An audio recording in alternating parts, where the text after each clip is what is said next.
Hello guys, स्वागत है आपका एक और सुपर कंपैरिजन में, जहां आज हम कंपेयर करने वाले हैं गॉड ऑफ सिम्बायड नल को स्कारलेट विच के अगेंस्ट। आखिर doctor strange in the multiverse of madness में स्कारलेट विच ने अपना असली रूप दिखाई दिया था, तो क्यों ना देखा जाए कि क्या वो नल को बीट कर सकती है या इन दोनों कैरेक्टर्स में से कौन है ज़्यादा पावरफुल और किस में है कितना दम।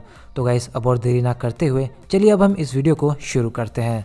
तो सबसे पहले बात करते हैं गॉड ऑफ सिम्बायड्स नल की। सो नल यूनिवर्स के क्रिएशन और टाइम के एग्जिस्टेंस से पहले का कैरेक्टर है, जो रहता था एक एंडलेस वॉइड डार्क जगह पर जिसका कोई एंड ही नहीं था, जिस कारण उसे एल्ड्रिच गॉड ऑफ डार्कनेस भी कहा गया है।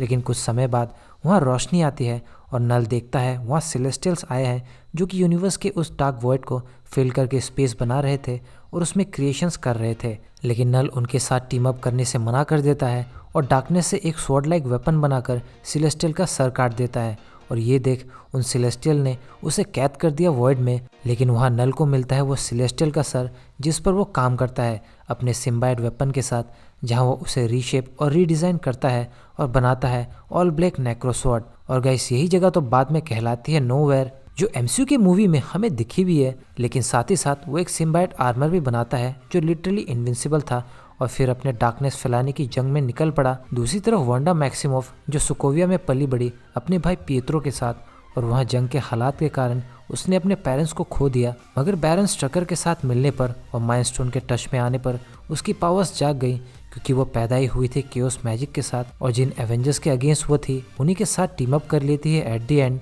जब उसे पता चलता है कि भले ही इनसे गलती हुई है, मगर ये हीरोज हैं जो सच में दुनिया को बचाना चाहते हैं।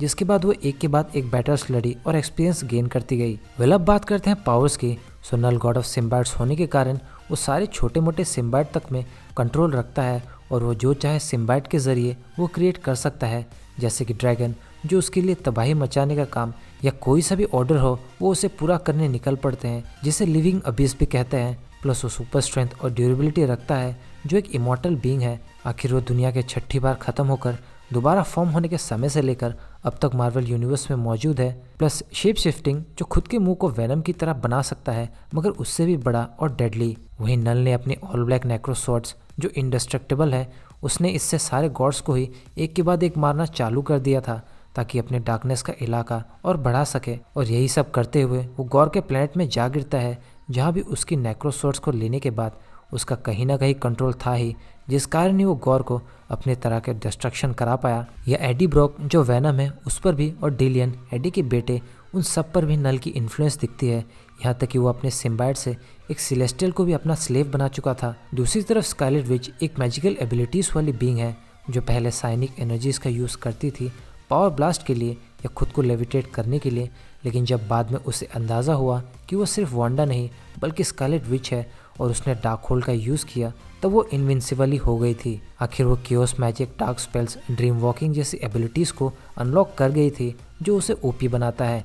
लेकिन इससे पहले ही वो माइलस्टोन को डिस्ट्रॉय कर चुकी थी थैनोस से बचाने को, या माइंड मैनिपुलेशन से सभी एवेंजर्स के हालत ख़राब कर दिए थे उसने, जिसमें गॉड ऑफ थंडर थॉर तक मौजूद था। प्लस एक पूरे शहर को अपने कंट्रोल में ला चुकी थी, जहां हर लोग और हर चीज़ उसके हिसाब से वर्क कर रहे थे।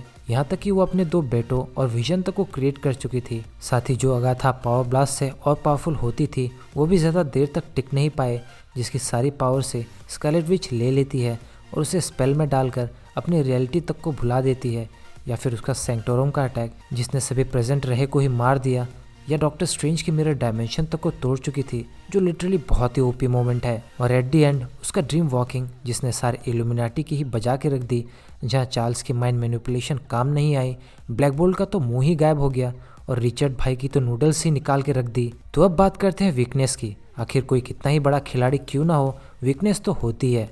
सो बात करें नल की, तो क्योंकि उसने अपने वेपन को तपती हुई आग के शोलों पर क्रिएट किया था और काफ़ी हथौड़े वगैरह मारे थे, तो यही एक वीकनेस भी है, जहाँ सिम्बायड्स ज़बरदस्त सोनिक फ्रीक्वेंसी से वीक तो होती ही है, लेकिन छोटे मोटे नॉइस से भी, जैसे ये पीटर वाला स्पाइडरमैन की मूवी से।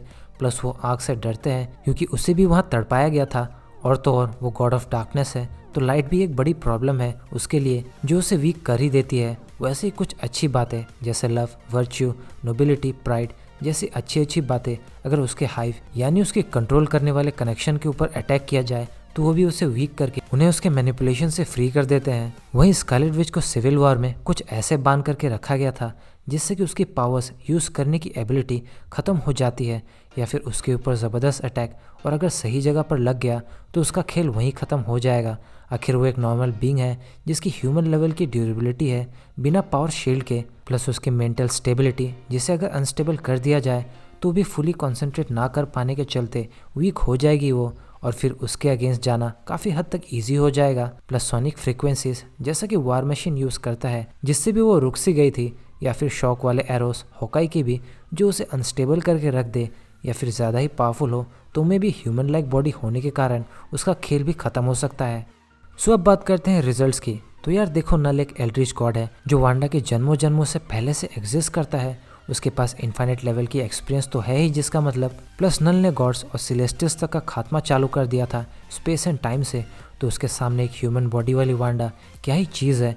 यहाँ तक कि जिस एडी ने नल को हरा दिया था और उसे ख़त्म कर दिया था किंग इन ब्लैक कॉमिक्स में, तो भैया वेनम बुक के राइटर डॉनी केट्स ने ये खुद कंफर्म किया कि कोई भी नल को नहीं मार सकता, और ये बस नल का फिजिकल फॉर्म ख़त्म हुआ है, ना कि नल। प्लस किंग थानोस जिसने सब कुछ ख़त्म करके रख दिया था वो भी नल को ख़त्म नहीं कर पाया या हरा नहीं पाया, जिसे खुद राइटर डॉनी केट्स ने कंफर्म किया है।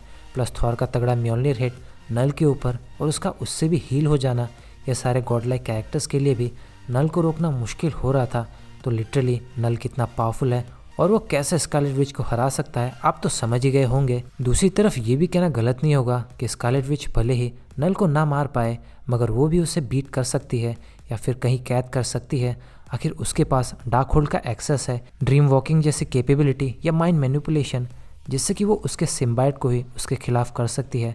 जैसे कि कॉमिक्स में थॉर के थंडर के कारण सारे सिम्बाइट क्रीचर्स नल के हाइव कनेक्शन से फ्री हो जाते हैं और उसे ही कैद कर लेते हैं, या फिर जबरदस्त लाइट या सन के करीब ले जाकर छोड़ आना नल को, जो कि स्कारलेट विच कर ही सकती है। तो हाँ यार, मैं ओवरऑल यही कहूँगा कि स्कारलेट विच हरा तो सकती है नल को मगर मार नहीं सकती, लेकिन नल स्कारलेट विच को हराने के केपेबल होने के साथ उसे मारने के भी केपेबल है।